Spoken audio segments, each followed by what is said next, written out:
Singular and non singular matrix. पिछले class में मैंने बताया था आपको एडजॉइंट के बारे में। आज मैं बताने जा रहा हूँ सिंगुलर मैट्रिक्स क्या होता है और नॉन सिंगुलर क्या होता है। तो सिंगुलर मैट्रिक्स के बारे में बात करें, that matrix whose determinant is equal to 0, यानी ऐसा स्क्वायर मैट्रिक्स जिसके डिटर्मिनेंट का वैल्यू 0 हो जाए, तब उस मैट्रिक्स को हम क्या कहेंगे? सिंगुलर मैट्रिक्स कहेंगे। If A is any square matrix and it is called as singular if determinant of A is equal to 0, यदि ए का डिटर्मिनेंट 0 के बराबर हो जाए। यहाँ ए नाम का कोई मैट्रिक्स है, इसमें लिखा हुआ है 1 2 4 8। अगर इसके डिटर्मिनेंट को निकाला जाए, ये 2 by 2 का मैट्रिक्स है, अगर इसका डिटर्मिनेंट निकाला जाए तो 1 into 8 क्या हो जाएगा? 8। 2 into 4 क्या होगा? 8। 8 minus 8 which is equal to 0। तो इस तरह से हम देख रहे हैं कि यह एक ऐसा मैट्रिक्स है 2 by 2 का जिसका डिटर्मिनेंट निकालने पर मुझे 0 मिला। तो इस तरह से हम कह सकते हैं कि यह सिंगुलर मैट्रिक्स होगा, ये सिंगुलर मैट्रिक्स होगा। अब सेकंड नंबर है non singular matrix. Non singular matrix क्या होगा? That matrix whose determinant does not equal to 0, यानी ऐसा मैट्रिक्स जिसके डिटर्मिनेंट का वैल्यू 0 के बराबर ना हो, यानी नॉन जीरो हो, उसे हम क्या कहेंगे? नॉन सिंगुलर मैट्रिक्स कहेंगे। फिर से देखेंगे कि अगर कोई ए नाम का मैट्रिक्स है तो उसका जो डिटर्मिनेंट होगा वो डज नॉट इक्वल टू 0 होगा। यहाँ ए इक्वल टू दिया गया है 5 3 2 4। अगर हम इसके डिटर्मिनेंट का वैल्यू निकाल के देखें तो 5 into 4 minus 3 into 2 which is 20 minus 6 my answer is 14, यानी इस तरह से हमारा आंसर क्या है? 14। तो हम कह सकते हैं यह जो 14 है which is not equal to 0, तो ये 0 के बराबर नहीं है। तो इसीलिए यह जो ए नाम का स्क्वायर मैट्रिक्स है ये क्या होगा?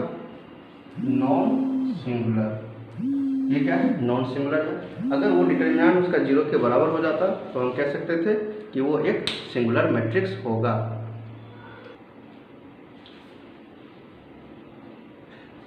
अब हमारे पास एक थ्योरम है जो कि बहुत ही ज़्यादा इंपॉर्टेंट है और ये जनरली ऑब्जेक्टिव क्वेश्चन में भी पूछा जाता है या फिर वेरीफाई करने के लिए भी कहा जाएगा क्वेश्चन में।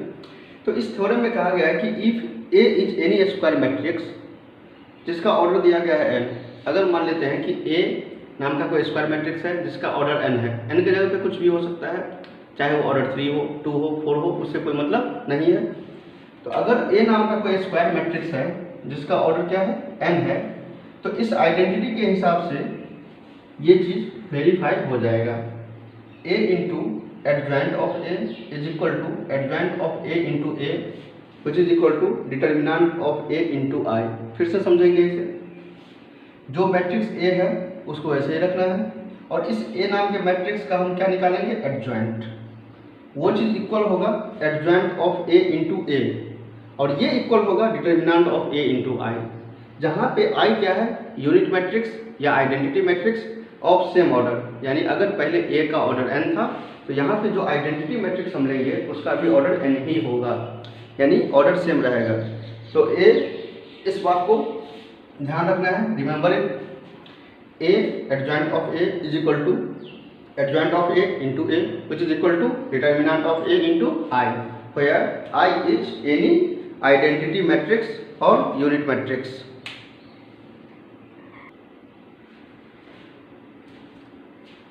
अब मैं एक क्वेश्चन बता रहा हूँ, अभी जो मैंने थ्योरम बताया था कि अगर ए नाम का कोई स्क्वायर मैट्रिक्स है तो उसके एडजॉइंट को अगर उस मैट्रिक्स से मल्टीप्लाई किया जाए तो वो a into adjoint of a which is equal to determinant of a into i। अब इस क्वेश्चन में भी वही वेरीफाई करना है कि अगर हमारे पास a नाम का कोई मैट्रिक्स है जिसका वैल्यू दिया गया है 2 3 -4 -6, तब हमें वेरीफाई करके दिखाना है ये चीज़, इसे प्रूव करना है। अब हम इसे प्रूव करके देखेंगे। सबसे पहले जो मेरा LHS है उस पर काम करेंगे, a into adjoint of a। तो सबसे पहले मुझे एडजॉइंट निकालना पड़ेगा। चूँकि यह 2 by 2 का है तो इसके लिए मैंने आपको ट्रिक पहले भी बता चुका हूँ कि अगर 2 by 2 का रहेगा तो इसका एडजॉइंट हम डायरेक्ट निकाल सकते हैं। किस हिसाब से? तो जो डायगोनल पर वाला एलिमेंट होगा उसको इंटरचेंज करेंगे, यानी 2 के प्लेस पे आएगा -6 और -6 के प्लेस पे जाएगा 2, यानी इस तरह से। ठीक, उसके अलावा जो भी नॉन डायगोनल एलिमेंट है उसका सिंबल रिवर्स हो जाएगा। तो यहाँ पे +3 है तो यहाँ पे हो जाएगा -3 और यहाँ पे -4 है तो इसका +4। मैंने अभी बताया है आपको कि उसका जो सिंबल होगा वो रिवर्स करेंगे, माइनस लगा देंगे उसके पीछे। तो इस प्रकार से हमारे पास एडजॉइंट ऑफ ए आ चुका है। अब हम एलएचएस में काम करेंगे। सबसे पहले ए को मल्टीप्लाई करना है एडजॉइंट ऑफ ए के साथ। तो हमारे पास ए का वैल्यू दिया हुआ है 2 3 -4 -6। इसको हम मल्टीप्लाई करते हैं -6 -3 4 एंड 2 से। जब हम इसे मल्टीप्लाई करेंगे तो मल्टीप्लाई तो पहले भी हम देख चुके हैं कि रो और कॉलम को मल्टीप्लाई करना होता है। 2 × -6 विच इज -12, 3 × 4 +12, 2 × -3 ये हो जाएगा -6 +6। अब सेकंड रो को फर्स्ट कॉलम के साथ करेंगे तो -4 × -6 विच इज 24 -24 -4 × -3 विच इज 12 -12। तो इस प्रकार से हम देखते हैं कि ये कैंसिल, सारा का सारा कैंसिल हो जाएगा। तो हमारे पास कौन सा मैट्रिक्स आया है? 0 0 0 0 विच इज 0 मैट्रिक्स। तो जब मैंने एलएचएस निकाला है A into adjoint of A, we get as a result of 0 matrix which is 0 0 0 0। अब मैं निकालना चाहूँगा बीच वाला एमएचएस, यानी middle hand side MHS. MHS का मतलब हुआ मिडिल हैंड साइड, यानी जो बीच वाला, ये है identity adjoint of A into A. Adjoint को पहले लेना है -6 -3 4 2, और इसे हम ए से मल्टीप्लाई करेंगे। ए दिया गया है 2 3 -4 एंड -6।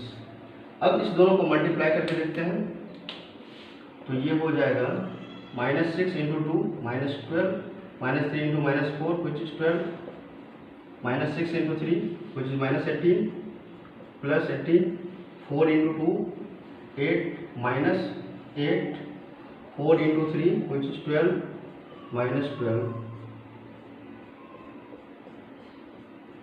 सारा का सारा कैंसिल हो गया।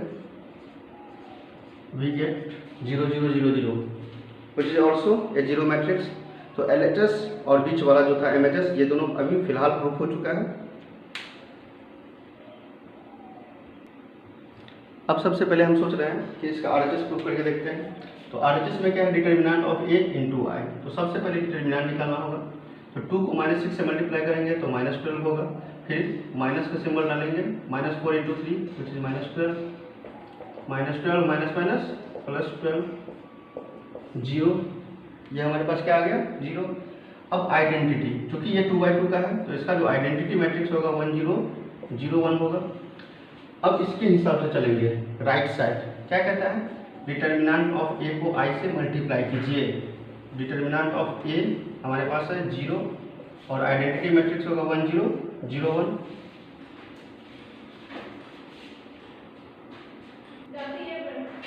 तो अब हम देख सकते हैं कि यहाँ पे जो मेरा आरएचएस था डिटर्मिनेंट ऑफ ए इंटू आई, तो डिटर्मिनेंट ऑफ ए को अगर आई से मल्टीप्लाई करेंगे तो we get 0 0 0 0 which is 0 matrix. तो इस तरह से हम देख सकते हैं कि जो मेरा एलएचएस था, जो बीच वाला था एमएचएस, और जो राइट साइड में था आरएचएस, ये तीनों का तीनों सेम है, यानी 0 0 0 0 आया है। तो इस तरह से कह सकते हैं कि यह जो मेरा थ्योरम था वो बिल्कुल सही है, और इस तरह से आगे भी आप क्वेश्चन बना सकते हैं। तो ये 2/2 का मैट्रिक्स था, इसमें कोई जरूरी नहीं कि 2/2 ही रहेगा, 3/3 का भी रह सकता है। तो अगर 3/3 का रहेगा तो उसमें भी ऐसे ही काम करेंगे। सबसे पहले एडजॉइंट निकालेंगे, फिर एडजॉइंट को ए से मल्टीप्लाई करेंगे, जो दिया हुआ है उसके अकॉर्डिंग अगर मल्टीप्लाई करके देखा जाएगा तो सारा का सारा इक्वल आएगा। ये वेरी वेरी इंपॉर्टेंट थ्योरम था।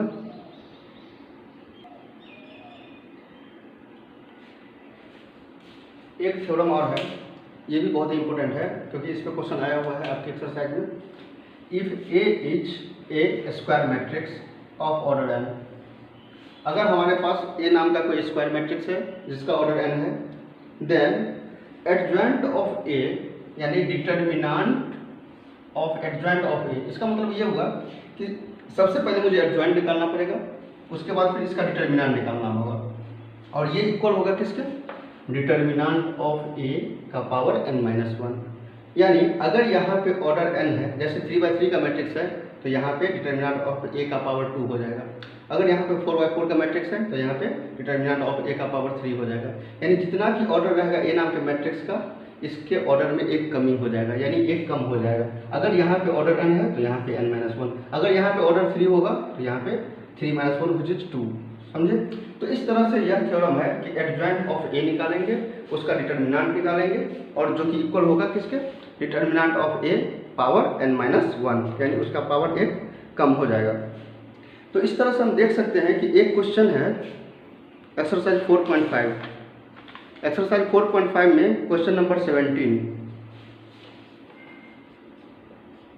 4.5 में एक क्वेश्चन है, ऑब्जेक्टिव क्वेश्चन 17 नंबर। अभी एक्चुअली एक्सरसाइज स्टार्ट नहीं हुआ है, लेकिन इस थ्योरम पे मिलता जुलता एक क्वेश्चन डाला गया है एक्सरसाइज में, इसलिए मैं चाहता हूं कि उस क्वेश्चन को अभी डिस्कस कर लूं, तो उससे फायदा होगा। इसमें कह रहा है कि let A be a non singular square matrix of order 3/3। एक ए नाम का मैट्रिक्स है जिसका ऑर्डर दिया है 3/3, ये नाम का कोई स्क्वायर मैट्रिक्स है जिसका ऑर्डर है 3/3। तब इसमें पूछ रहा है कि देन एडजॉइंट ऑफ ए, इसका डिटर्मिनेंट किसके इक्वल होगा। इसमें हमारे पास 4 ऑप्शन है। ऑप्शन नंबर ए है डिटर्मिनेंट ऑफ ए के इक्वल होगा, ऑप्शन नंबर बी है डिटर्मिनेंट ऑफ ए का पावर 2, ऑप्शन नंबर सी है डिटर्मिनेंट ऑफ ए का पावर 3, ऑप्शन नंबर डी है 3 इंटू डिटर्मिनेंट ऑफ ए। तो ये बहुत ही इजी क्वेश्चन है और देख करके समझ में भी आ रहा है कि यहाँ पे ऑर्डर क्या है 3/3 है, तो इससे एक कम होगा। अकॉर्डिंग टू दिस रूल क्या होगा, डिटर्मिनेंट ऑफ ए का पावर n-1, तो डिटर्मिनेंट ऑफ ए का पावर 3-1 विच इज 2, यानी option number B is correct, यानी डिटर्मिनेंट ऑफ ए का पावर क्या हो जाएगा 2 हो जाएगा। क्यों? क्योंकि यहाँ पे ऑर्डर 3 है, तो 3 में से 1 गया, यहाँ पे 2 हो जाएगा अकॉर्डिंग टू दिस रूल, इस नियम के हिसाब से। तो ये क्वेश्चन बहुत ही सिंपल था, क्योंकि हम थ्योरी पढ़ चुके हैं इसीलिए। तो इस तरह से अगर आप चाहेंगे तो 4.5 का क्वेश्चन नंबर 1, 2, 3, 4 और जो ऑब्जेक्टिव क्वेश्चन है 17 नंबर तो मैंने बता ही दिया, 17, 18 और भी कुछ क्वेश्चन बन जाएगा। कुछ इन्वर्स वाला क्वेश्चन है जिसके बारे में मैं अगली क्लास में डिस्कस करूँगा। तब तक के लिए थैंक यू।